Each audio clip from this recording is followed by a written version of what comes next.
ശേഷം കടന്നുപോയ പൂഞ്ഞാറിൻ്റെ ഏറെ പ്രിയങ്കരനായ MLA അഡ്വക്കേറ്റ് സെബാസ്റ്റ്യൻ കുളത്തുങ്കൽ ഈ യോഗത്തിന് സ്വാഗതം പറഞ്ഞ ബഹുമാനപ്പെട്ട ഹെഡ്മിസ്റ്റർ അസലിറ്റ് ഇവിടെ റിപ്പോർട്ട് അവതരിപ്പിച്ച സീനിയർ അസിസ്റ്റന്റ് ശ്രീമതി മിനിമോൾ മാത്യു ഇവിടെ ആശംസകൾ അർപ്പിച്ചുകൊണ്ട് സംസാരിക്കുന്ന നമ്മുടെ വാർഡിൻ്റെ ഏറെ ബഹുമാനിയായ ഗ്രാമപഞ്ചായത്ത് മെമ്പർ ശ്രീമതി ജെസ്സി ജോസ്, നമ്മുടെ PTA പ്രസിഡന്റ് ശ്രീ ജോയി മടിക്കാങ്കൽ, ഏറെ ബഹുമാനപ്പെട്ട അധ്യാപകരെ, ബഹുമാനായ മാതാപിതാക്കളെ, വാത്സല്യമുള്ള കുഞ്ഞുങ്ങളെ, ഏറെ ഗൃഹാതുരത്വം നിറയുന്ന ഓർമ്മകളോടുകൂടിയാണ് ഞാൻ ഈ വേദിയിൽ നിൽക്കുന്നത്.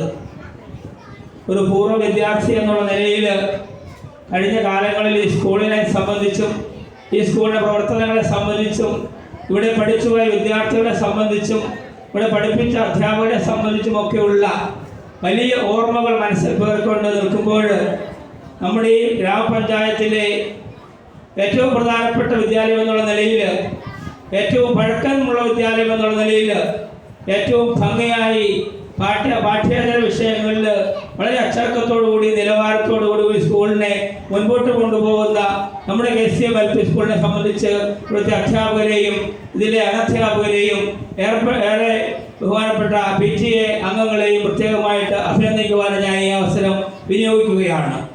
നമുക്കറിയാം, കഴിഞ്ഞ കാലഘട്ടത്തിൽ നിന്ന് വളരെ വ്യത്യസ്തമായ ഒരു നിലവാരത്തിലാണ്, ഒരു രീതിയിലാണ് ഇന്ന് നമ്മുടെ വിദ്യാഭ്യാസ പ്രവർത്തനങ്ങൾ മുൻപോട്ട് കൊണ്ടുപോകേണ്ടത്. കഴിഞ്ഞ കാലങ്ങളിൽ നമുക്കറിയാം, നമ്മുടെ മാതാപിതാക്കളും ഞങ്ങളുടെ തലമുറയും ഒക്കെ ജീവിച്ച് വളർന്ന് പഠിച്ചു പോയ ഒരു രീതിയല്ല ഇപ്പോഴത്തെ വിദ്യാർത്ഥികൾ അനുഭവിക്കുന്നതും അവരുടെ മുന്നിലുള്ള മാർഗങ്ങളും അങ്ങനെയല്ല.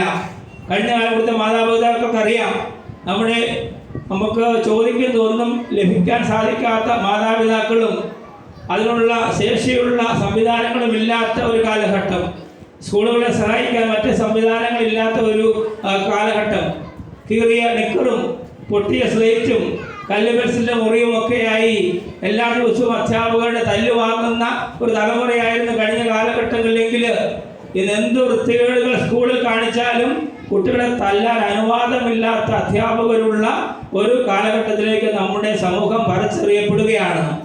അപ്പോൾ അവിടുത്തെ സ്കൂളിലെ അച്ചടക്കവും സ്കൂളിലെ നിലവാരവും കുട്ടികളുടെ മനോഭാവവും ഒക്കെ വളരെ ഭംഗിയായിട്ട് വളർത്തിയെടുക്കണമെന്നുണ്ടെങ്കിൽ എല്ലാവരും കൂടി ചേർന്നാൽ മാത്രമേ സാധിക്കുകയുള്ളൂ. നമ്മൾ സ്കൂളിലേക്ക് വിദ്യാർത്ഥികളെ അയച്ച് അധ്യാപകരെ മുഴുവനായി ഏൽപ്പിച്ചതുകൊണ്ട് പൂർണ്ണമാകുന്നില്ല. മാതാപിതാക്കൾ മാത്രമായി നോക്കിയാൽ പൂർണ്ണമാകുന്നില്ല. രക്ഷകർത്താക്കളോ അല്ലെങ്കിൽ സമൂഹമോ മാത്രമോ നോക്കിയാൽ പൂർത്തിയാകാത്ത തരത്തിലുള്ള അനന്തമായ സാധ്യതകളും അനന്തമായ കെണികളും ഒക്കെ നമ്മുടെ വിദ്യാർത്ഥികൾക്ക് ചുറ്റുമുള്ള ഒരു കാലഘട്ടത്തിൽ കടക്കുമ്പോൾ രണ്ട് കണ്ണും രണ്ട് കാതും കൂർപ്പിച്ച് വെച്ച് മുൻപോട്ട് പോയാൽ മാത്രമേ നമ്മുടെ ഭംഗിയായ നമ്മുടെ കാര്യങ്ങളെ, നമ്മുടെ വിദ്യാർത്ഥികളെ വാർത്തെടുക്കുവാനായിട്ട്, അടുത്ത തലമുറയെ വാർത്തെടുക്കുവാനായിട്ട് നമുക്ക് സാധിക്കുകയുള്ളൂ.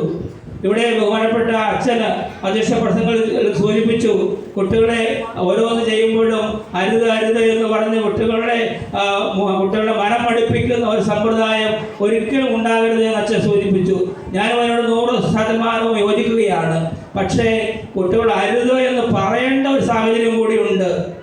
ചെയ്യരുതാത്ത കാര്യങ്ങൾ ചെയ്യുമ്പോൾ അരുത് എന്ന് പറയണം, കാണരുതാത്ത കാര്യങ്ങൾ കാണുമ്പോൾ അരുത് എന്ന് പറയണം, കേൾക്കരുതാത്ത കാര്യങ്ങൾ കേൾക്കുമ്പോൾ അരുത് എന്ന് പറയണം. അങ്ങനെ പറയാനുള്ള തൻ്റെ നമ്മുടെ മാതാപിതാക്കൾക്ക് ഇന്ന് നഷ്ടപ്പെട്ടിരിക്കുകയാണ്. അങ്ങനെ ചെയ്യുമ്പോൾ അവരെ ശിക്ഷിക്കുവാനോ ശാസിക്കാനോ ഉള്ള ആ പഴയകാല മാതാപിതാക്കളുടെ ആർജവും ഇന്നത്തെ യുവ മാതാപിതാക്കൾ കാണിക്കുന്നില്ല എന്നുള്ളത് വളരെ വേദനാജനകമാണ്. കുട്ടികൾ എന്തും ചെയ്തു, കുട്ടികളുടെ സ്വാതന്ത്ര്യം വേണം. കുട്ടികൾക്ക് അവർക്ക് അർഹിക്കുന്ന എല്ലാ കാര്യങ്ങളും ചെയ്തു കൊടുക്കണം. കഴിഞ്ഞ കാലങ്ങളിലേതുപോലെയല്ല ഇപ്പോൾ കുട്ടികൾ എന്ത് ചോദിച്ചാലും ചെയ്തു കൊടുക്കുന്ന ഒരു സമുദായത്തിലുള്ള മാതാപിതാക്കളായി നമ്മൾ മാറരുത്. കുട്ടികൾക്ക് ആവശ്യമുള്ളത് എന്താണ്? കുട്ടികൾക്ക് 4ാം ക്ലാസ്സിൽ പഠിക്കുന്ന കുട്ടികളുടെ ആവശ്യമായിരിക്കില്ല +2 പഠിക്കുന്ന കുട്ടികളുടെ ആവശ്യം. അപ്പോൾ നമ്മൾ ഓരോ പ്രായത്തിലും വരുന്ന കുഞ്ഞുങ്ങളുടെ ആവശ്യം എന്താണെന്ന് മനസ്സിലാക്കി അത് നിറവേറ്റി കൊടുക്കുന്നവരായിരിക്കണം നമ്മുടെ മാതാപിതാക്കൾ. അങ്ങനെ ആ കാലത്തിനനുസരിച്ച് കുട്ടികളെ മനസ്സിലാക്കുവാനും അരുത് എന്നുള്ള പറയേണ്ട സമയത്ത് അരുതുകൾ ഉണ്ടായിരിക്കണം, അതിരുകൾ ഉണ്ടായിരിക്കണം. കുട്ടികളുടെ ബന്ധങ്ങൾക്ക്, കൂട്ടുകെട്ടലുകൾക്ക് നമുക്കറിയാം നമ്മുടെ കാലഘട്ടത്തിലൊക്കെ നമ്മൾക്ക് സ്കൂളിൽ പോയിട്ട് ഒരു 10 മിനിറ്റോ അരമണിക്കൂറോ താമസിച്ച് വീട്ടിലെത്തിയാൽ എന്തുകൊണ്ടാണ് താമസിച്ചതെന്ന് ചോദിക്കുന്ന ഒരു സ്വഭാവം ഉണ്ടായിരുന്നു. ഇപ്പോഴങ്ങനെയല്ല. കുട്ടികൾ വരുന്നതും പോകുന്നതും ഒന്നും ഓരോ കൃത്രിമമായ കാര്യങ്ങൾ പറയുമ്പോൾ അതിലൊക്കെ വിശ്വസിച്ച് എൻ്റെ കുട്ടി യാതൊരു തെറ്റും ചെയ്യില്ലാത്തവരാണെന്ന് ഓരോ മാതാപിതാക്കളും ധരിച്ച് വശാവുകയാണ്. പലപ്പോഴും നമ്മുടെ LP സ്കൂളിലൊന്നും വലിയ പ്രശ്നങ്ങളില്ല. പക്ഷേ നമുക്ക് ഹൈസ്കൂളിലേക്കും +2ലേക്കും മറ്റ് മേഖലകളിലേക്ക് കടന്നു ചെല്ലുമ്പോൾ ഞങ്ങൾ ജനപ്രതിനിധികൾ അനുദിനം അനുഭവിക്കുന്ന വലിയ പ്രശ്നങ്ങളുണ്ട്. ഓരോ മാതാപിതാക്കൾക്കും തങ്ങളുടെ കുട്ടികളെക്കുറിച്ച് വലിയ വിശ്വാസമാണ്. പക്ഷേ അവർ സംഘം ചേർന്ന് കഴിയുമ്പോൾ, അവർ കൂട്ടായ്മയായി രൂപപ്പെട്ട് കഴിയുമ്പോൾ അവർ ചെയ്യുകയില്ലാത്തതൊന്നുമില്ല. നമ്മൾ തന്നെ അത്ഭുതപ്പെട്ടു പോകുന്ന പ്രവൃത്തികൾ അവർ ചെയ്യുകയാണ്.